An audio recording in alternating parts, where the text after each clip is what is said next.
Thank you, Kathleen. Thank you. Thank you. Thank you. Thank you. Thank you very much. And again, most importantly, you're here. So we want to make sure that we honor your time, and thank you for coming. You can spend your time doing anything, and we don't get time back. So I always consider people that are here to be precious, and hopefully we make a beautiful mark on your body and especially your brain today, so that you can bring a few things back with you, 50 things back with you. Everybody's different how they learn and how it impacts them personally. And I always warn people, if you feel a hit during this presentation, emotion, just remember to really sink that in and think about it, and put notes on the back of your paper. On the back of the front paper, there is a notes section, so you can write things, and that way maybe you can explore it later. Like, that really bothered me. I need to find more out about that. Because we'll try to make sure that we have things that are clear for you, and make sure you also get answers to the questions that are on your sheet. All right? Okay, so we'll see if I can get this to work. There we go. So don't worry about some of the words on the slides. I like to have it as a guideline for me. I can use no slides and speak for 8 hours straight. And Kent's getting that way too. But it's nice to have some guidelines. And I think it's important that we understand that what is dementia? It's a progressive syndrome. And it's characterized by a decline in cognitive functioning, memory, word, brain health, right? And it's severe enough to interfere with daily life and independence. So it's a very serious thing. And I think that when we know a lot of people that have Alzheimer's, dementia, or Parkinson's. And then, of course, we're going to also talk about other conditions that affect the brain, like anxiety, ADHD, and so on, depression. And so there's a lot of different things that affect us. But what you may not know is the main cause of dementia is a variety of diseases or injuries that are primary or secondary effect on the brain.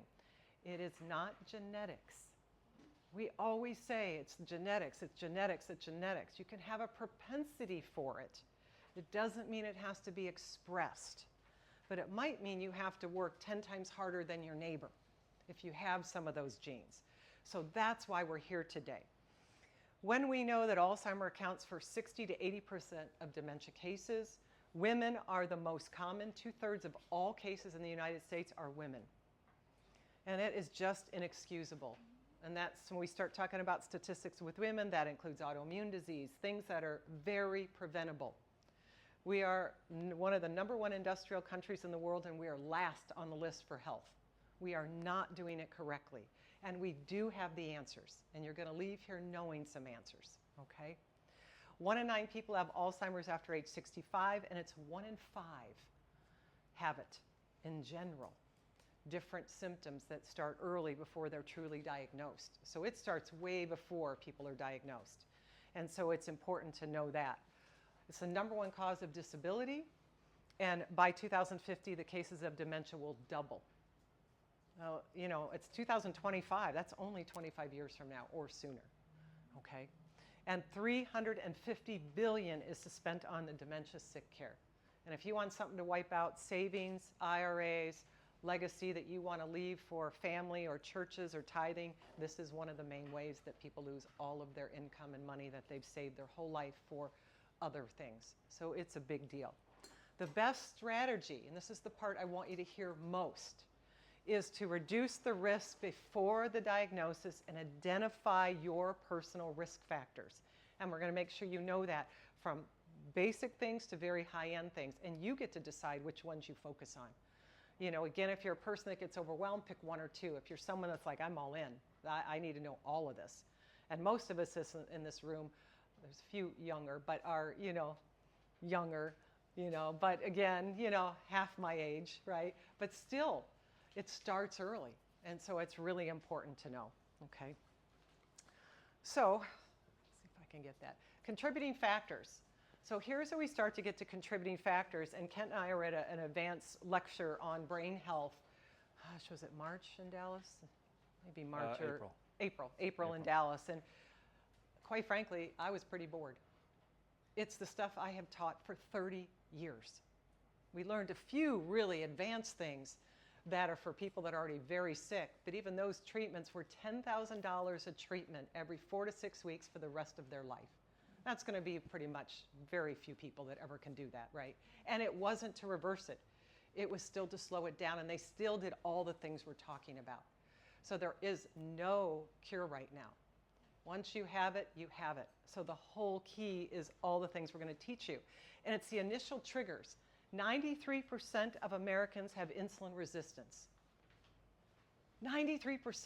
That means your pancreas either produces enough insulin that breaks down carbohydrates, or it doesn't produce enough, or there's things that doesn't let the insulin break down carbohydrates, bread, cereal, rice, pasta, fruit, and vegetables. And insulin resistance, if it's 93%, it's also the number one cause of heart disease. It is not high cholesterol.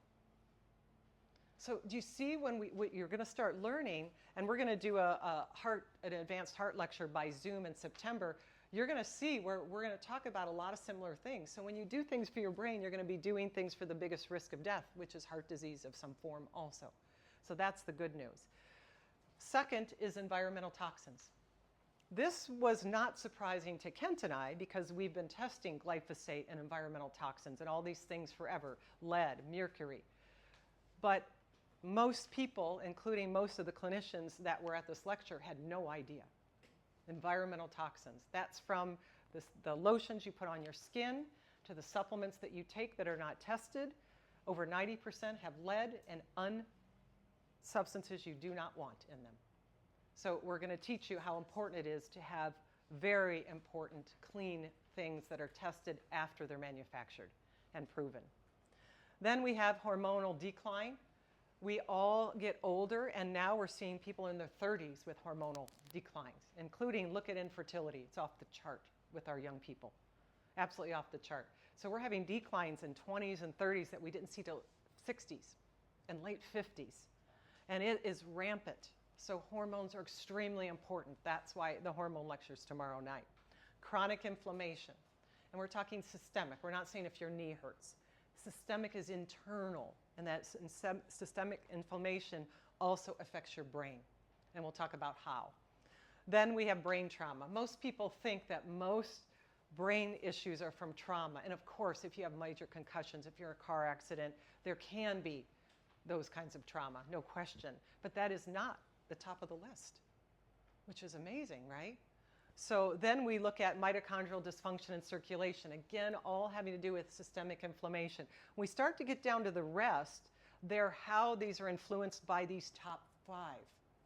Okay, so that's important to know.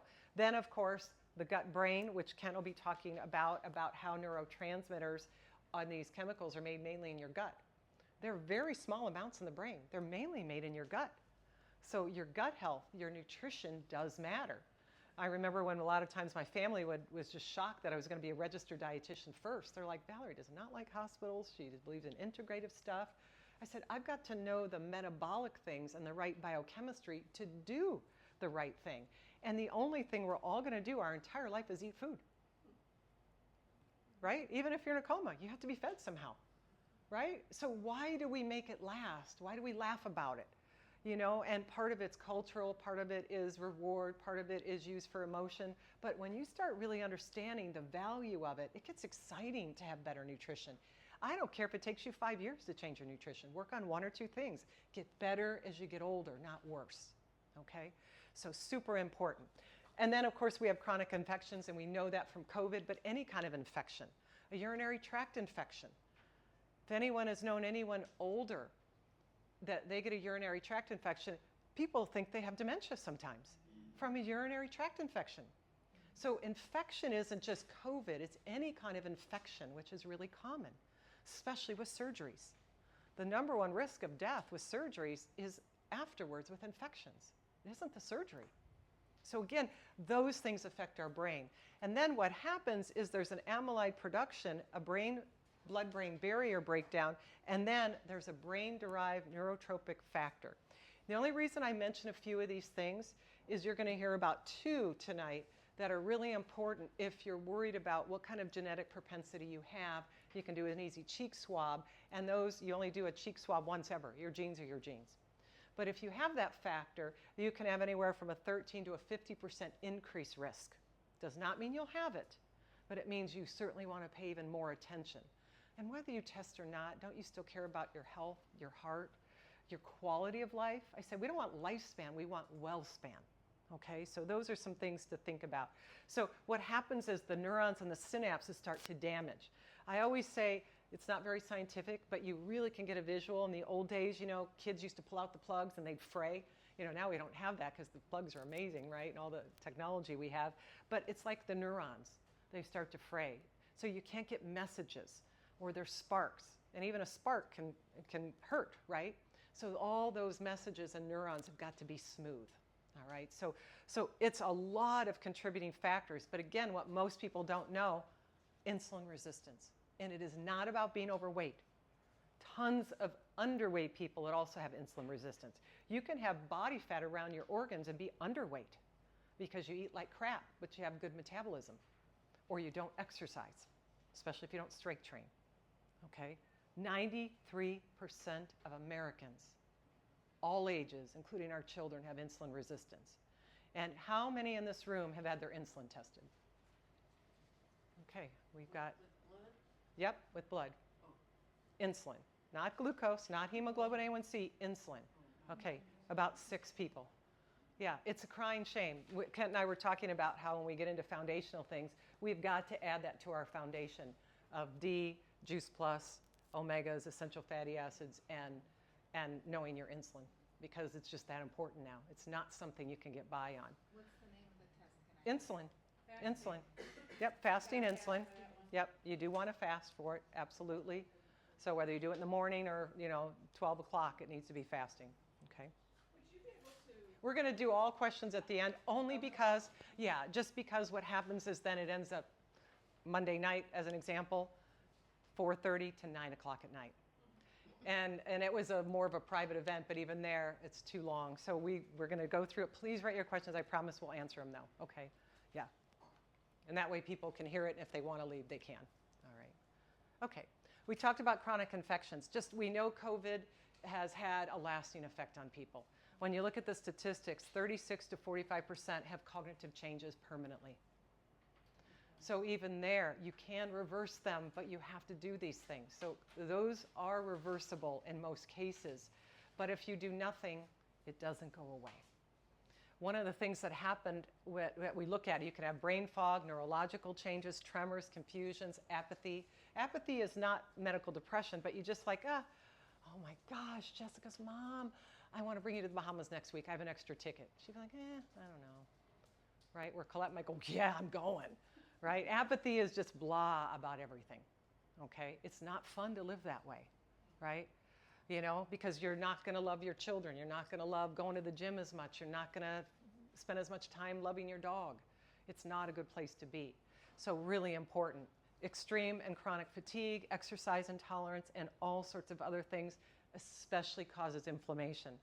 One of the things that happened a few years ago, I was in Illinois and I was getting a thermogram. A thermogram is where they take a picture and they look at body heat, and it's a much earlier way to predict things, even breast cancer, than a mammogram. And when I went in, and I've had it every year, and that's what I get, and the lady stopped and she said, I'm sorry, and she knows me, and she just said, something's wrong. You are completely on fire in your head. Have you had a concussion? Have you been sick? And I'm like, what? She said, do you have allergies? I said, no. She said, oh man. And then she finishes, the pictures and the assessment. I said, oh my gosh, I had COVID last week. I had no symptoms. If I had not known, I would not have done extra anti-inflammatory things, not medications, certain nutrition, certain supplements, things like that, and we'll be talking about that stuff. How would I have known? It was shocking because I've only had it twice and I had no symptoms the second time. So if I didn't have a test, I wouldn't even have known, Yeah, so write questions down. I know it's so hard. It's hard for me too because I love to answer questions. And Kent does too, I know. So, all right. So Kent's going to talk a little bit about brain and depression, and then I promise we will be moving in what to do about it, okay? So next we've got some information on depression, anxiety, and ADHD. And it's not just a bunch of numbers, which I know is super exciting. It's also a lot of actionable stuff that you can do about it, if it's for yourself, if it's for people you know. There's a reason why it's some of the most well-known mental illnesses, because it's pretty unbearable for some people. Yeah. You can see some statistics, 21 million adults in the US, but more interestingly are the next three. So autoimmune disease increases risk of mood disorders, infections increase mood disorders, and in children aged 9 through 18 studied, over 15,000 children, higher inflammation levels predicted risk of depression by 18 years old. So all of these things mean that it's not just that something like depression occurs randomly in a way, like there's steps that we can take to prevent it before we even get there. And that obviously it starts now if it's you, or it can start super young if it's your children. Yeah. I know, it's not working real well. Want me to do it? I'll try. Yeah, Okay. go for it. Okay. There we go. So I've listed some actionable things that you can do here, both lifestyle and supplement-wise. Number one for lifestyle would be aerobic exercise, and I'll go into more detail here in a few slides on that, some specific things that you can do. But aerobic exercise, cardio, gets your heart rate up. Short-term boost in serotonin and norepinephrine. If you've ever had like a runner's high, that's what this feeling is, where you kind of feel on top of the world. Cold plunge or a cold shower has a similar effect, short-term boost in norepinephrine and endorphins, so you feel really great right after, you feel more energetic, you feel more excited about things. For me, this is two things that I use almost daily, and I love it. I put an asterisk down here. Intense exercise and cold exposure are not or may not be suitable for some people. So just do a little more research into that and make sure. But for a lot of people, it's a great solution. Otherwise, we know that sleep is super important. We know that social connection is very important, and that's something especially in COVID times where everybody saw less people. Like I started to feel lower just from being around less people. And I know there's a lot of people that feel the same way. And then therapy is also really useful.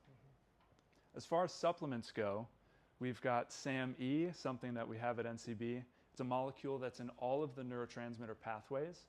And this has been shown in clinical research to improve the production of some brain chemicals throughout your body. Vitamin D is part of our foundation, affects everything including the brain. Omega-3s affect inflammation and depression risk. And then we have something that we use is personalized supplements, personalized neurotransmitter supplementation. So we do some testing to measure your specific levels in your brain, and then we can go more in depth on specific smaller scale supplements if needed. Last but not least, medications do have a place if necessary. Everybody's familiar with antidepressants or knows somebody probably who is on antidepressants. It's really useful for immediate relief if somebody is really in a bad place. Pay attention to side effects, pay attention to if it stops working. Obviously, that happens in a lot of cases where it'll stop working after 6 to 12 months, and then they'll need to switch to a different medication. Absolutely. Attention and ADHD, 10% of children, 6% of adults, a third of adults are on some form of a medication for it. But more interesting is the comorbidity or relationship with metabolic syndromes, like Valerie mentioned before. So insulin resistance, obesity, diabetes, these all affect your dopamine signaling in your brain, adrenal imbalances, which your adrenal glands are your stress glands that affect how you adapt to stress and other hormones, as well as chronic inflammation. And then lead exposure also increases risk of ADHD. So it's a lot more. I guess the point I'm trying to make is it's a lot more than just you have this mental condition and that's it. There's a lot more factors that play a role in how severe it is or whether you would develop it in the first place. And the toxins are really a big one again. And when I was in a pediatric and adult practice, I actually thought, and I was head of the lead poisoning program there, that it was mainly from old homes, from shades, different things. It's from supplements. It's from supplements and injections. All injections, doesn't matter if it's a flu shot, if it's Botox, any injection have metals, mercury, on and on. You can look it right up in the CDC and so on. And so again, they pile up, and the older we get, or if someone is compromised already at certain ages, we're seeing more and more of it. So again, people just don't know this, you know. And again, remember what we said about the brain. That was second on the list. Second of the list was any kind of environmental toxins after insulin resistance. Okay, so really important to understand. Anxiety, another huge one, whether it's a full-on anxiety disorder or we all experience some form of anxiety at some point or another. Approximately a fifth of US adults deal with an anxiety disorder or some form. And it shares a lot of risk factors as some of the other conditions as well. Mm-hmm. So genetics play a role, but they're not the end-all be-all. Yeah. Trauma plays a role, chronic stress and inflammation, and neurotransmitter imbalances. Yeah. So these are all things that affect a variety of conditions and the risk of them. And then for someone like myself who has dealt with anxiety in the past, I found relaxation, which is one of the supplements that I use a lot, super helpful because it literally crosses the blood-brain barrier and it helps calm your nervous system down. Yeah, and it's just an amino acid. We can give it to a Yeah. 2-year-old or an 8-year-old. So it doesn't have a risk, and there's no addiction or anything like that. And so there are things you're going to find as we go through things, you really want to individualize and test, but there are some things we try to give. That's why we try to always make sure we give tools, right? Whether it's cold plunge, whether it's relaxation, things that if you're having these symptoms, and that's where you want to start. Because again, everybody's different at what level they're experiencing things. So I think that's really important. So this is a really cool example if you're a little nerdy about science stuff like I am. Yeah. So I've circled tryptophan here. So this list, this web tree, whatever you want to call it, this is one of the this is a screenshot from one of the neurotransmitter tests that we do. So tryptophan and all the others are neurochemicals. And the more someone is exposed to stressful situations, tryptophan goes this way instead of down. So you can see serotonin is associated with what? Moods, right? The more constant stress, especially long-term, so chronic stress, tryptophan will be converted more often into these 4 and less often into these 2, which affect moods. And these 4 are related to brain inflammation. So this directly links stress and chronic stress with both mood conditions and with inflammation. And the associated effects, a larger amygdala, which is the fear center in your brain, more activation of the amygdala, more activation of the hippocampus, which is the memory center of your brain, and then an affected prefrontal cortex. So stress leads to more production of these instead of serotonin, which changes the way your brain functions. And the associated effects are anxiety and abnormal fear responses. And this links stress with mood disorders and inflammation. So I know I kind of gave like the lowdown of that, but at least to me, that is super interesting. Yeah. Because that's something that we can directly try to impact to make it go this way instead of this way. And I think Kent explained it really well, right? Because when we talk about inflammation, even a lot of times with a psychiatrist or a physician, they're like, I don't have body pain. That's what they'll say. We're not talking about pain. We're talking about systemic inflammation. So you can kind of see where even chronic stress causes inflammation inside your tissues. Does that make sense? Mm-hmm. And then if it causes those tissues and that inflammation and you can't produce enough serotonin, there's more depression. There's lower motivation. There's food addictions. There's apathy. Okay, is that making sense? Because sometimes I think, again, for us, we know what it means because we test it and we explain it. But until you start connecting it, you're like, oh my gosh, now I'm starting to understand why every time for 30 years I say you've got to be on essential fatty acids. You have to be. Every adult, infant, and child. Because they're essential. Your body doesn't make them because they are one of the number 1 things that prevent systemic inflammation. Okay, but we're going to talk about what kind, so we'll get there. Oh, oh, oh, oh, oh. Okay, all right. So Ken talked a little bit about, but one of the things that we're floored by when we were at this advanced brain conference is they're talking about, and we're going to be talking about a lot of them now in detail and giving you more and more so you can break it down and understand how this is connected. But they constantly would be talking about essential fatty acids or vitamin D or telomeres or inflammation. And, and then finally someone raises their hand, well, how do you test them? And the researcher that's giving all the data, I don't know, does anyone test them in this room? It was just shocking again. Kent and I are like, yeah, we test all of the practice. We've done this for 30 years.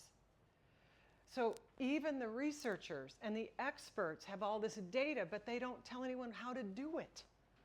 So even the clinicians will say, yeah, if you have less inflammation, you have this, but how do you test? It's just mind-boggling to us. Because it would be like if Perla came to me and said, Valerie, I know you're a dietitian, and, my mom is urinating at night, and she's had diabetes, and my sister had diabetes, and I think I have diabetes.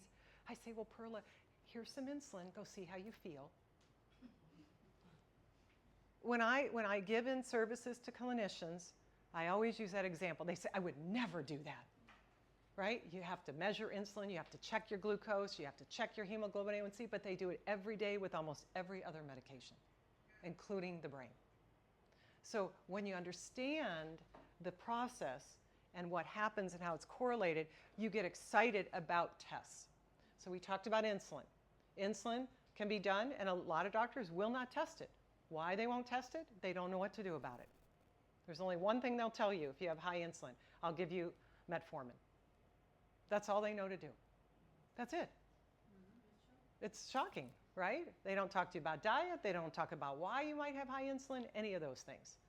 And most doctors will not test it unless you're very overweight or have multiple medical problems because they don't know what else to do about it. So, and it is a venipuncture. You can do it by finger stick. We have one called a CMP, a complete metabolic profile. We look at insulin. The second most important is HSCRP, highly sensitive CRP. Now, was it you, Sherry? Was it you? No. Someone at our lecture on Monday, highly sensitive, it's C-reactive protein. Highly sensitive C-reactive protein. One of the people on the Monday morning, advanced woman, asked about, oh, my doctor said that's just for cardiac patients. I'm like, no, we test every patient. This tells us if you have systemic inflammation. You don't feel systemic inflammation 50% of the time. Does anyone feel cancer starting right now? Does anyone feel their cholesterol going up? Right? I mean, but we have to have some of these examples because then we start realizing what we're doing is ridiculous, right? That we've got to find out, do you have systemic inflammation or not? Because one year, someone has Alzheimer's, and the year before they didn't. And they think it's just a mystery. I got it in a year. You did not. It was an 8 to 30-year process or more. Almost all conditions are 8 to 10 years or more in the making. But we don't test things to let you know that there's an alert. Okay? So insulin, highly sensitive CRP, hemoglobin A1C. A lot of people know about hemoglobin A1C. It tells you how much sugar or glucose is attached to your cells the last 3 to 4 months. A diabetic knows that, a type 1 or type 2. But it should be tested in everyone. When they went around the National Institute of Health about 15 years ago and were looking at women and children and looking to see if they had diabetes, they found 50% were missed because they weren't checking hemoglobin A1C. 50%. And remember, 93%, that means most people in this room have insulin resistance and you don't know it. Does not matter what you weigh. So it's really, really important, okay? Genetic, I promised you I'd tell you a few secrets because this always, when people are really worried, or like Kathleen said, she had 2 parents. That's pretty important to know. She knows she had 2 parents, but how strong is her genetic propensity? There's 2 genes that are the most accurate. It's APOE, APOE. It's a mouthful. They don't even spell them out even when you do the test because it's like you'll just be saying, what again? Apoprotein what? You know, and then it's BDNF, brain-derived neurotrophic factor. That one, sometimes they say it. But it's a cheek swab. You do it one time. You never do it again. It just tells you you have low risk, mild risk, high risk. And I've done every genetic test, every single one. I've done hundreds of genetic tests because I want to know. And because I got into this field, because both sides of my family are extremely sick. Very loving, wonderful people, but extremely ill. And I'm the only one that isn't, still to this day. And I have younger sisters, and we just had someone over this weekend, and the person that was over said, oh, yeah, she's very large also and has a lot of medical problems, like your other aunts I met. I said, no, that's my mom's side.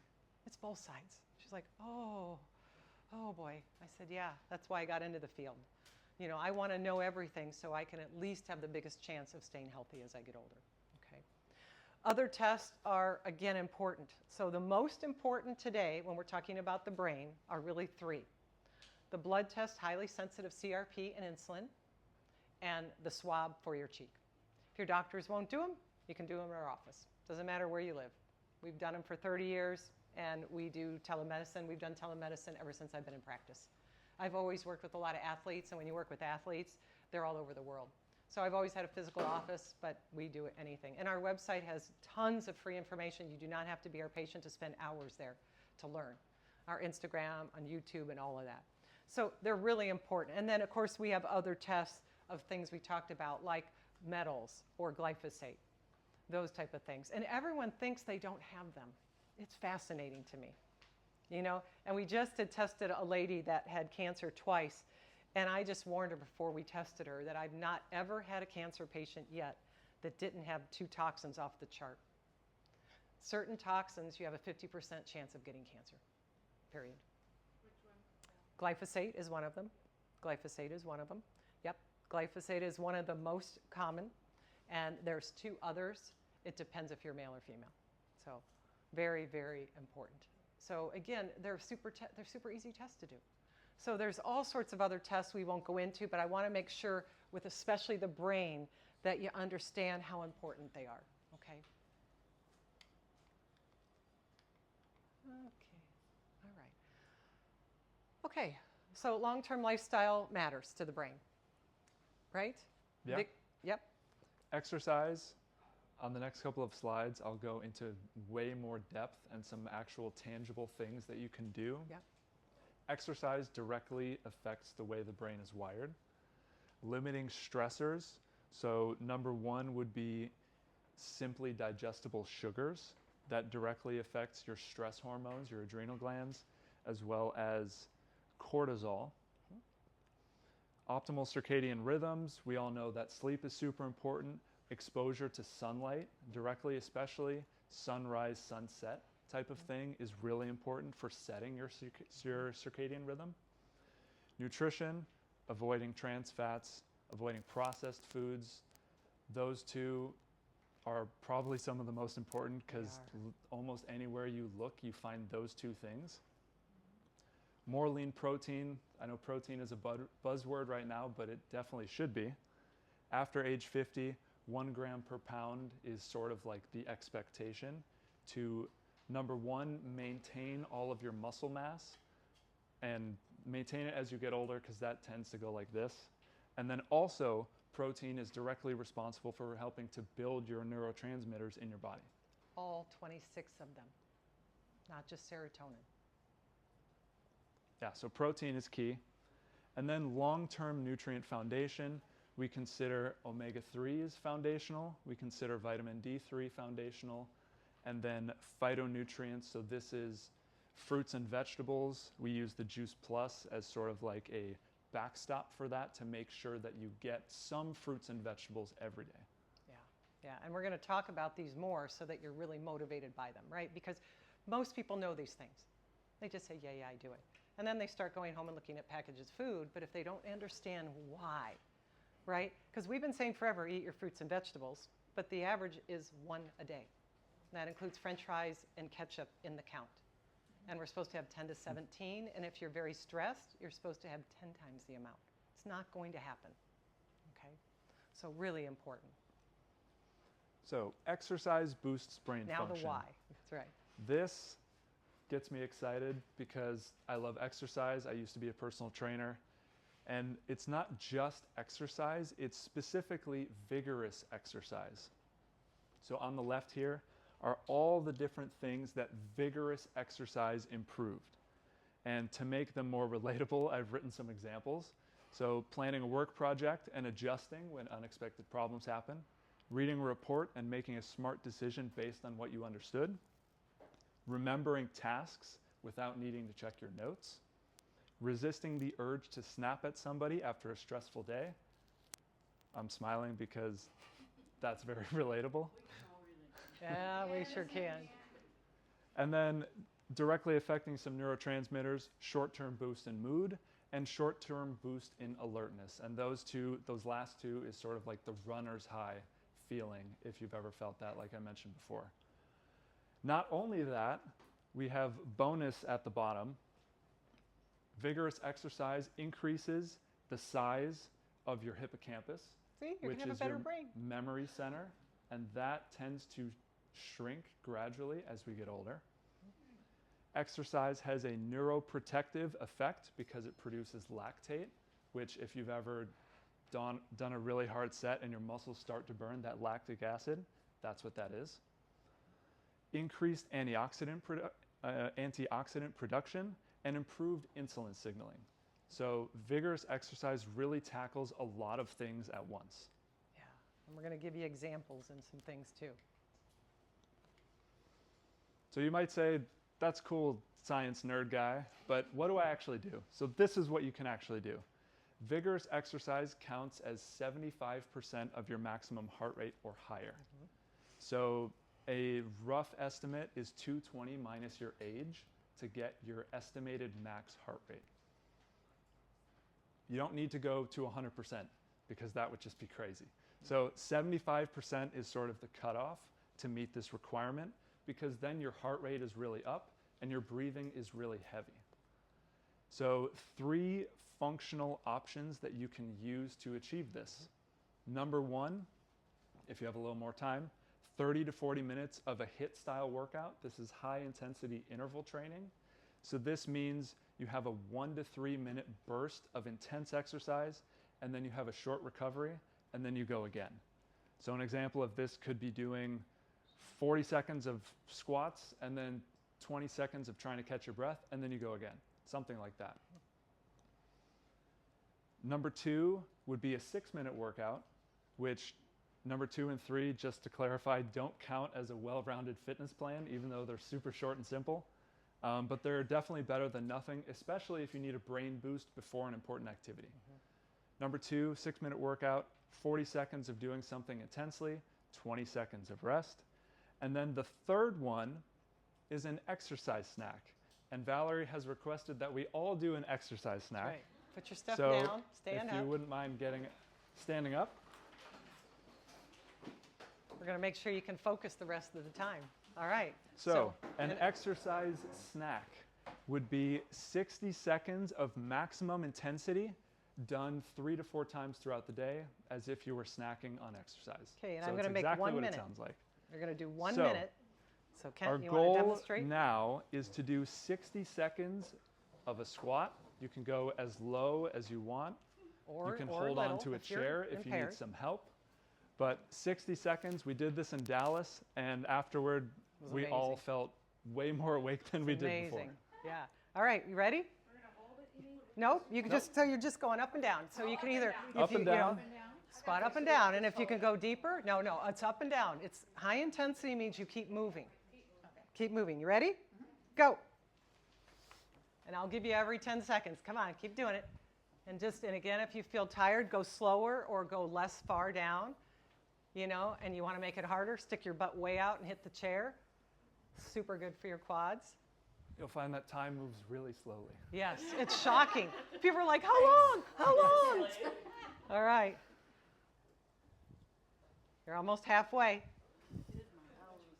Keep going. But the exercise snacks change the brain, even on an MRI, that fast.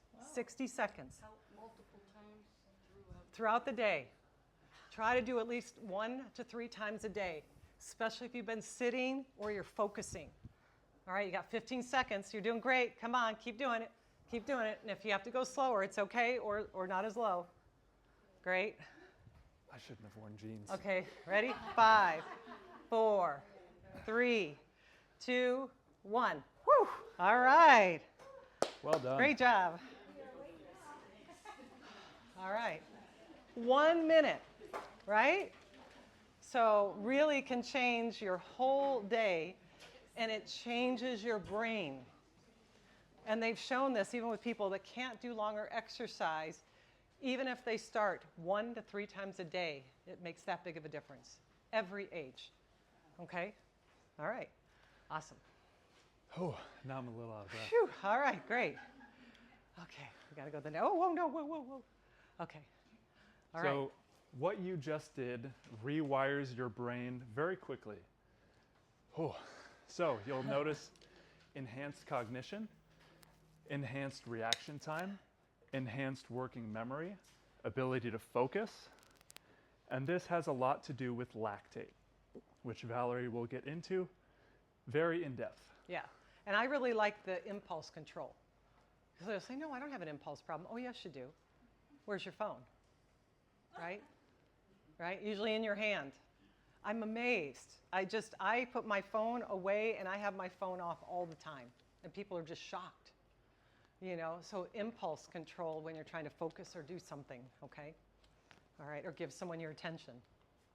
So lactate, as Kent said, so lactate is something even in the exercise world we used to talk about all the time, because then you're working hard, you got lactic acid. It's actually not even lactic acid, it's called lactate. But we know there are multiple things that it does now that is shocking. The mechanism and actually biochemical things. It actually transports into the brain and increases serotonin, even in that 1 minute that you just did today.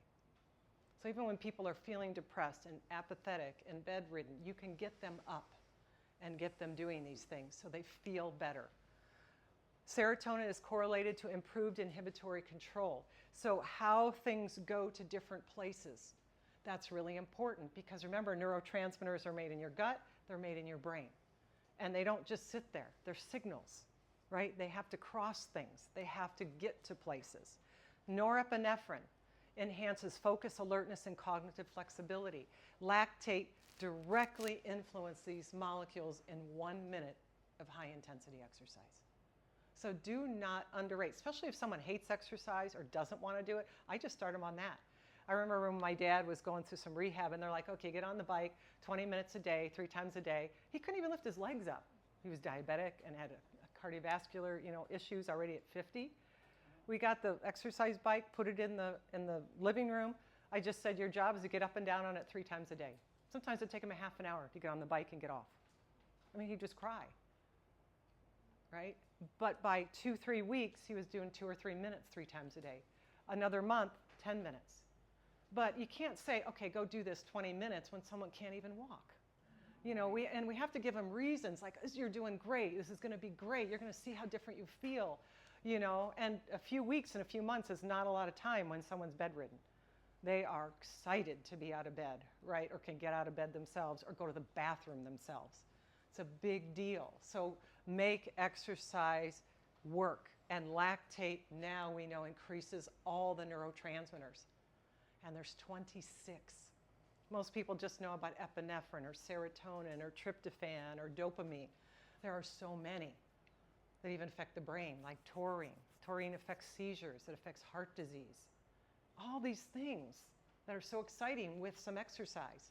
So I hope you hear, regardless of what you take from today, how important exercise is. It isn't about how you look, it's also for your brain, okay, and your moods. Oops, did I go past that? Okay, so exercise snacks. We just want to give you, again, some ideas that we just all did it here, but you can do jump squats, you can do jumping jacks. We all did that in school, right? I still do jumping jacks, and I smile every time I do them, right? It's so silly. I mean, it's just like, it reminds me of being a kid again, I mean, it's fun, and especially when you're home by yourself. Look in a mirror. It's like ridiculous. You can't help but smile. So jumping sacks are great. Knee highs, even when you're just feeling and you sit, put your alarm on your phone for 1 minute. You go ahead and do that for a minute. It is hard. I don't care how fit we are. We're both very fit. It is really hard. So, you know, you can go as high or low as you want. You can do lunges. You can do stair squatting, chair squatting, stair sprinting. Boy, let's do that. Say that 5 times. Let's hear it, because I can't do it. Stair sprinting. All right, good. And then, you know, and these are just a few examples. Okay, you can make things up too. But we try to be practical, because when you're in the airport, you know, when you're at a kids event, a grandchild event, you can do this on a bench. You will have parents start doing it with you. It's hilarious, you know, and then everyone's laughing and they feel good. They don't feel like a slump. And, you know, whenever in those bleachers, your back is killing you. It's amazing how you do a squat or you go up and down the stairs, people start following you.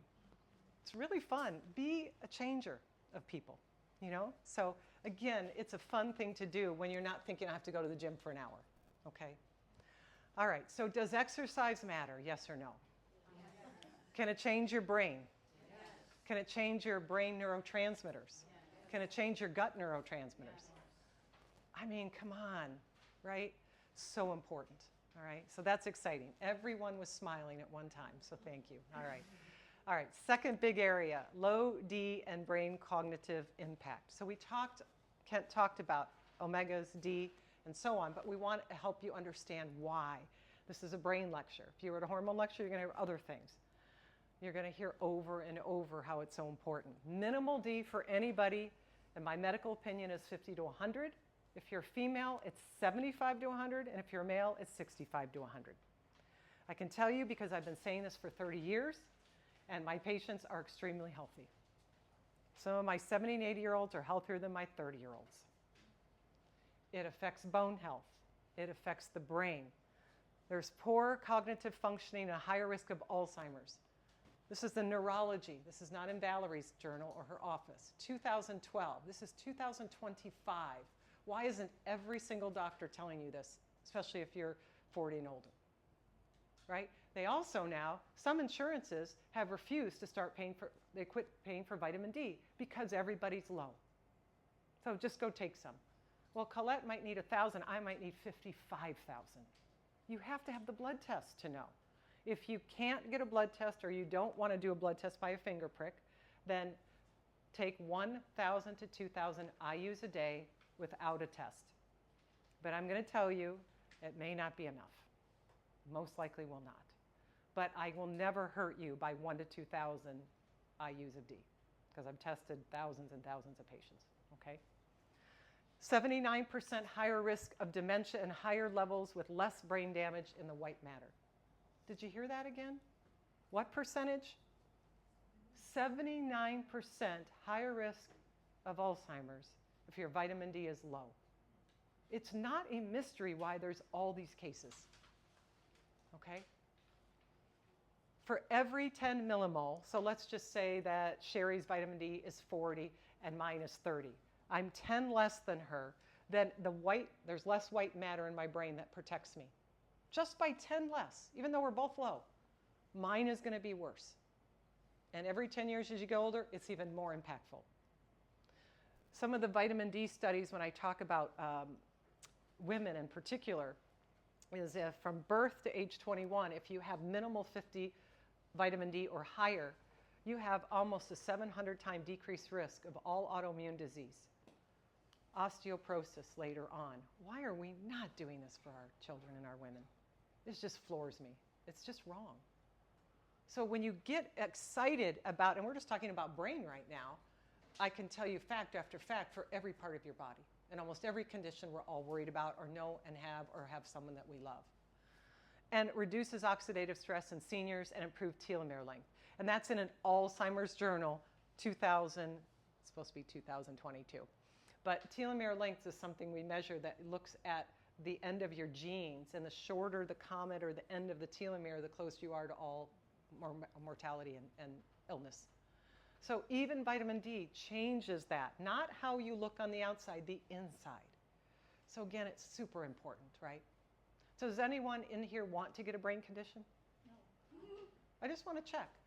Yeah, okay. I didn't think so, so that's good. White matter is crucial for connecting and transmitting brain signals important for learning, memory, and problem solving. So again, there's all these things that we actually know now what and how it affects things instead of just saying it's good for you. Like an apple's good for you. Well, why? Why, right? Because we don't do it otherwise, okay? So does everyone feel pretty impactful about why vitamin D is important with just a few facts? Okay, good. All right. Omega-3s, I'm going to let you do this one because you're really good at omegas. Yeah. So omega-3s is another one of the foundational things that we have as like our top 3 that everybody should be focused on. Yep. They're essential fatty acids because our body doesn't produce them itself, meaning it's essential that we get them by eating them. So ideal omega-3 levels reduce systemic inflammation, they're nature's own anti-inflammatory, and they reduce overall disease risk because of this.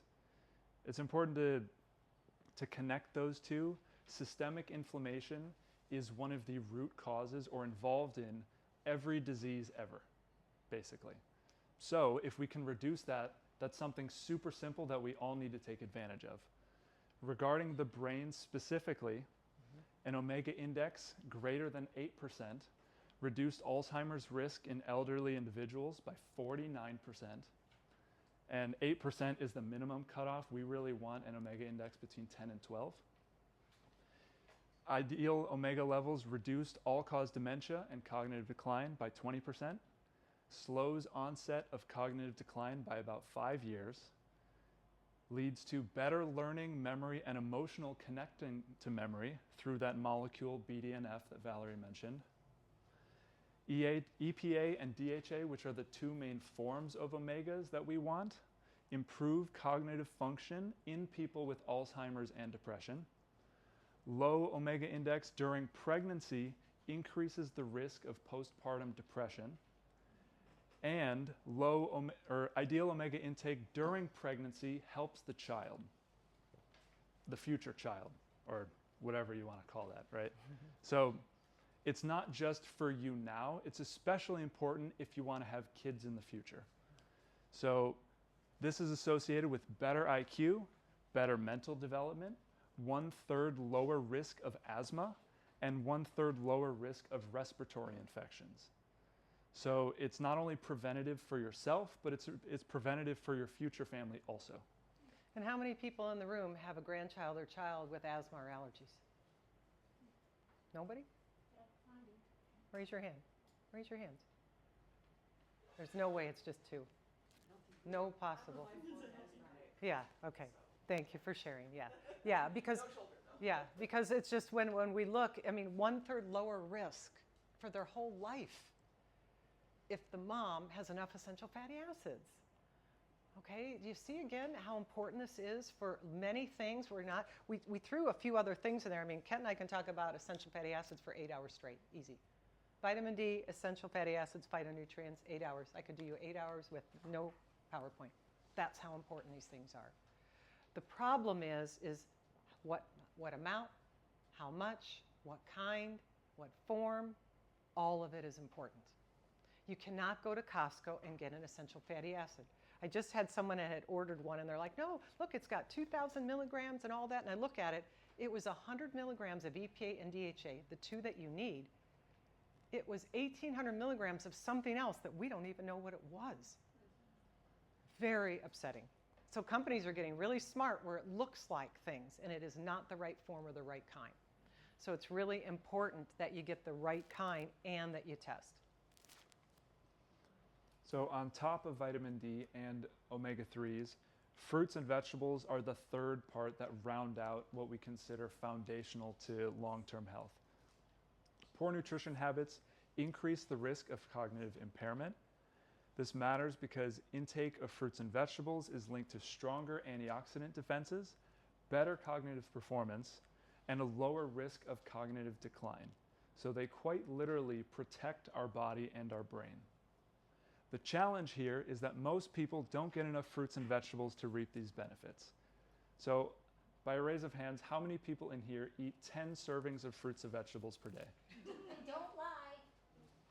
A couple, which is awesome. And different ones every single day. 10 a day? And yeah, that's the minimal. And a variety every day. Yeah. So when I do intakes, You do. people eat, even vegans eat the same ones over and over. They eat a sweet potato, they eat a banana, they eat the same ones over and over. It's not a variety. So that's part of the problem also. Each one has different phytonutrients and affect different things and receptors in the body. Yeah. Yeah, so not only is 10 a day, especially if you're working, you have kids, you're traveling, not only is that kind of impractical, but it also gets really expensive to buy nice produce in that amount, especially if you have a family, which is why we consider Juice Plus really optimal for this. So we use it to close the gap between what you need and where you're at.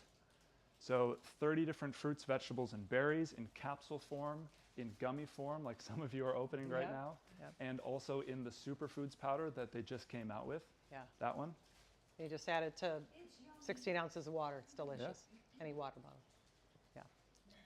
So this allows you to get a foundational level, 30 different fruits and vegetables, nutrition from each of those every day, no questions asked. So it basically, it's not a replacement for fruits and vegetables, but it helps close the gap between where you are and where you want to be. Yeah. It makes it really easy to have something every day. Backed by 40 peer-reviewed studies showing support for 13 areas of health, including cognitive function, improvements in memory, attention and processing speed, capsules, gummies, poured in a water bottle, and it's designed to complement, not replace a healthy diet. Right. But one thing with this that has really stuck with me for a long time, when Valerie first introduced me to this, so I've been taking Juice Plus myself for a little over 10 years. Valerie has been taking it and recommending it for much longer than that. One thing she mentioned when I first started taking it was, you'll notice, especially kids, if they get more exposure to fruits and vegetables, they'll start to request them. Or their taste buds will change and they'll actually like them more. Yeah. And that's not only based on the food, but what the food is giving you, which is the phytonutrient compounds in the food. Yeah. So if you can at least get that through an alternative form, like Juice Plus, then you're closing the gap and actually helping to improve their habits. And it's really important too because it isn't just the studies. You're getting 48 studies in all different body systems. And there's also many other things that you're getting. One is it's a nutrition facts label, so it's considered a food. It is not a dietary supplement. It has a nutrition facts label. The second thing is that it is tested for over 200 contaminants. And that is how I found it when I was working in the compounding pharmacy 25 years ago, was because when I worked with professional athletes, they have to take things with the NSF if they're serious. Iga Swiatek, one of the top tennis players in the world, she just won Wimbledon, was fined for 3 months because she had a contaminated melatonin. And because she proved it, she was only fined and had to take off the circuit for 3 months. It is almost every supplement out there. You have to get it from somebody that knows if it's tested, and then like with the Juice Plus, whoever invited you, it's got an NSF right on the label. So that means an Olympic athlete can take it, a person that's compromised can take it, a person that has 25 medications can take it because it's a food. It is not a dietary supplement. If you can take food, you can take it. If you have diabetes, you can take it. There's no carbohydrates in the capsules or the powder. The gummies have a little bit of carbohydrates, but again, if you're getting 30 fruits and vegetables for 15 to 30 grams of carbohydrates, one piece of fruit has 15 to 20 grams of carbohydrates. So it's really interesting how people will argue things. The other thing is, why I've used it for a foundation so long, is I don't have to worry about if Mary Ellen would need a surgery next week.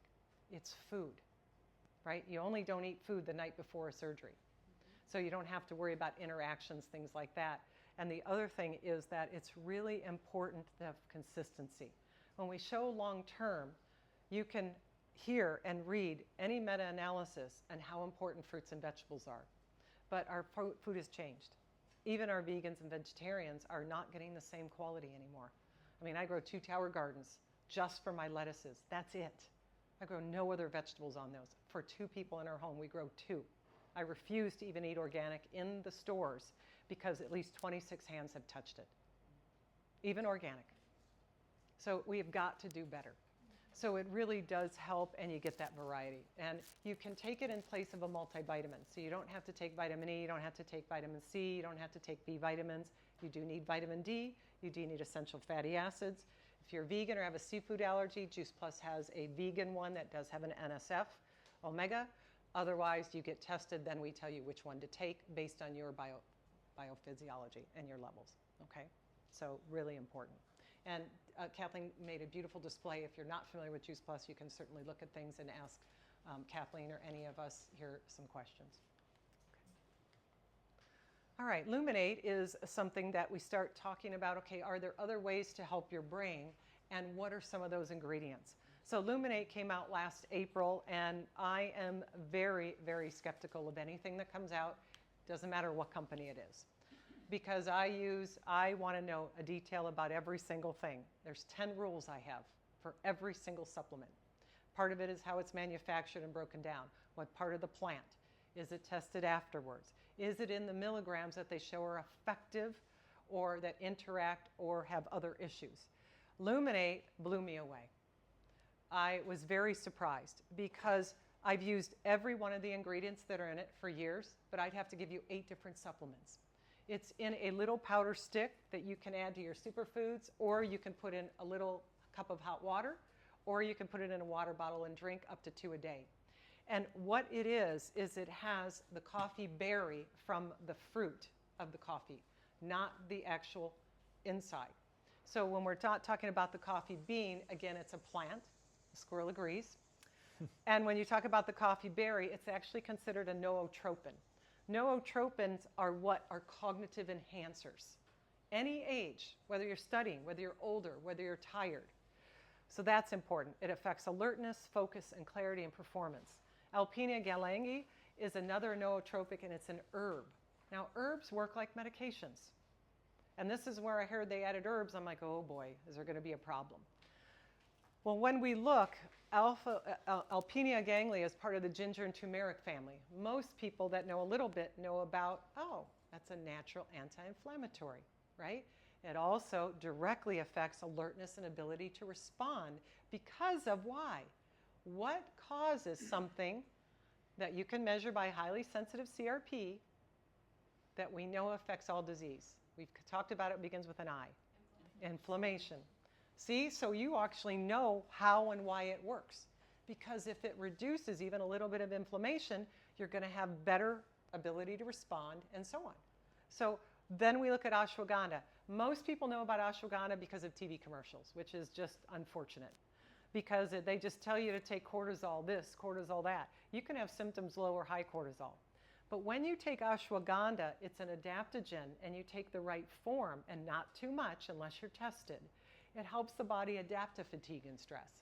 It has research from the 30s back from India about how it helps the body adapt to things, especially aging. So it can affect the brain, coping with stress, mental health, and youthfulness. It actually has studies in affecting the telomere length.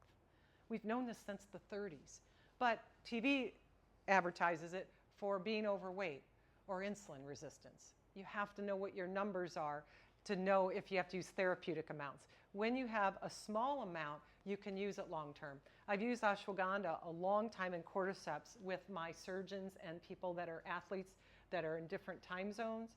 And also, I used to work with some people from NASA because they don't have a normal schedule. Unless they quit their profession, they're never going to have a normal schedule. Their adrenals are messed up, and they get tired, as you can imagine. If you're a surgeon and you're doing a cardiac surgery for 40 hours, you can't eat a few cookies and feel better. You know, so we've always worked with these ingredients with people that have longer term stressors that they can't change or don't want to change their profession. But cordyceps is a mushroom. It's another adaptogen, and it helps with energy, immune support, and neurodegeneration.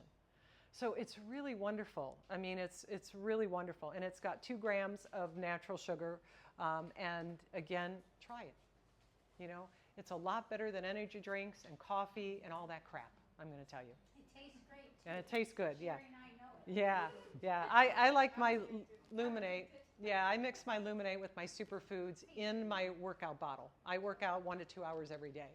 And I am Energizer Bunny. I do not have an energy or a focus problem. Even, I swear, it just keeps getting better with age. I don't know if it's ever going to slow down. I think I'm just going to burn out and fall over, which would be great. It's fine with me, you know. But, I mean, I'm just, anyone that knows me knows I can go pretty hard.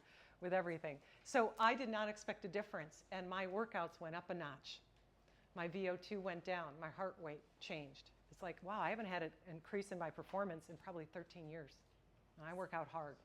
I've done bodybuilding shows, marathons. So, you know, it's really incredible. But, you know, as you get older, you do need more help. We wear out like an old car. You know, we may be classic, but we still wear out. So, you know.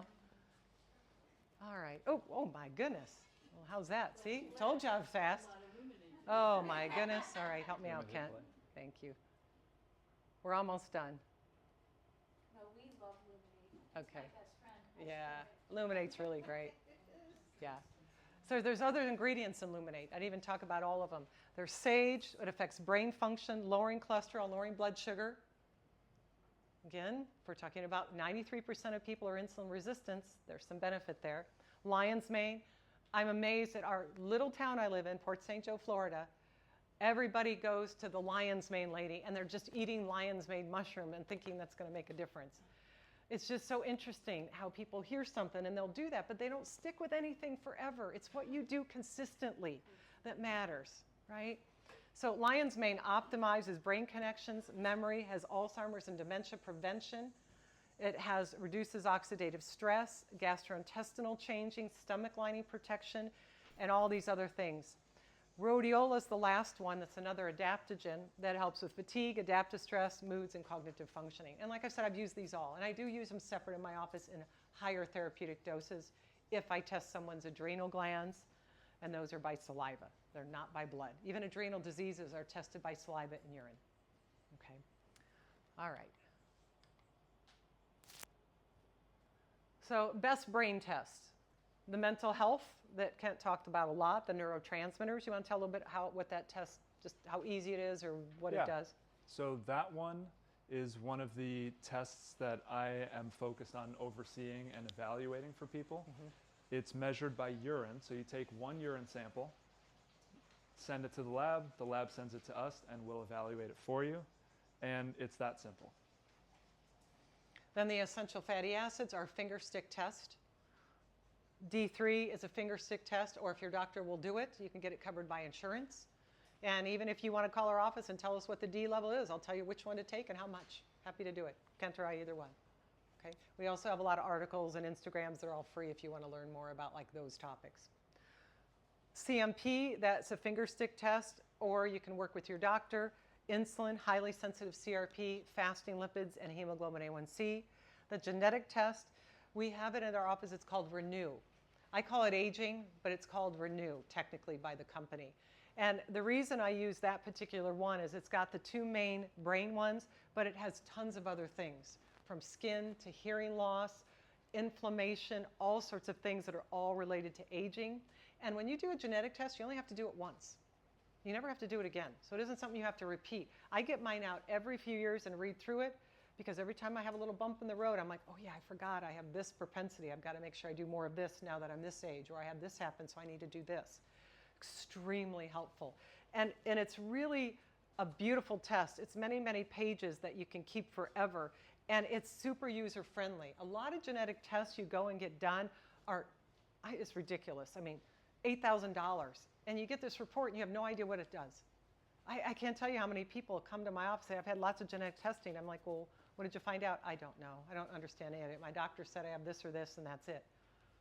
I mean, it has to be practical, right? So it's really important, and it's really user-friendly, and it gives you all the lifestyle things to do. And if you're low risk, medium risk, high risk, and again, all those types of things. So it's amazing, okay? And then the Tox Detect is one that includes all the environmental toxins and the glyphosate. And those are the ones that are real higher propensity. If you know you have a higher risk of cancer, that's the test you want to do. And remember, environmental toxins was second on the list for brain. So again, people just don't know this. You know, we were at an advanced conference and these people didn't know this, or they're doing all the research, but they don't know how to test for it. I'm like, how does that help then? Okay, you know the reason, but what do you do about it, right? So that's where it's really important.